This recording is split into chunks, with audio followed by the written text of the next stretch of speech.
ഇരുവറിലെ character, ഇരുവറിൽ ചെയ്തിരിക്കുന്ന ആ വേഷം അതിനു മുമ്പും അതിന് ശേഷവും ലാലേട്ടൻ അതിനു വേണ്ടി മാത്രമായിട്ട് വേറൊരു പരിപാടി ചെയ്താണ്. ആൽക്കഹോളിക് ആയിട്ടുള്ളൊരു ക്യാരക്ടറും പെർഫോമൻസ്, അത് ഞാൻ കണ്ട ഏത് ഭാഷയിലുള്ള സിനിമ എടുത്ത് നോക്കിയാലും ആളുകളെ എന്റർടൈൻ ചെയ്യുകയും ഇയാൾ ആൽക്കഹോളിക് ആണെന്ന് തോന്നുകയും ചെയ്യുന്ന ഒരു ക്യാരക്ടർ പെർഫോമൻസ് ശരിക്കും സാഗർ കോട്ടപ്പുറമായിരുന്നു. ഇപ്പം റീസെന്റ് കണ്ട സിനിമ ഇപ്പൊ തുടരും, ഞാൻ 2 പ്രാവശ്യം കണ്ട സിനിമ.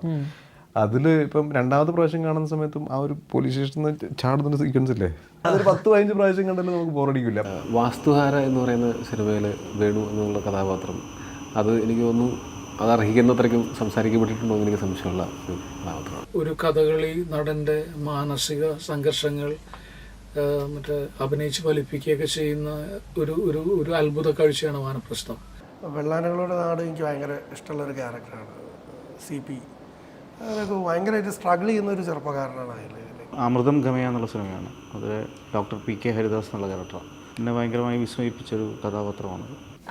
തന്മാത്രയിലെ രമേശ് എന്ന് പറഞ്ഞ ക്യാരക്ടറാണ്. അത് ഇമോഷണലി ഭയങ്കര, ഒന്നുകൂടെ കാണാൻ പറഞ്ഞു കഴിഞ്ഞാൽ എനിക്ക് അതിനുള്ള ചങ്കുറപ്പ് കാണത്തില്ല, ഞാൻ ചിലപ്പോൾ കരഞ്ഞു. ജയകൃഷ്ണൻ ഫ്രം തൂവാനത്തുമ്പികൾ. രമേശൻ നായർ തന്മാത്രയിലെ.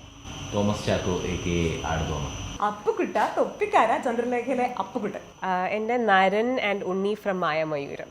അയാൾക്ക് അത് എഴുതിയാണല്ലോ ഫസ്റ്റ് ഹാഫിൽ സാഗർ കോട്ടപ്പുറം.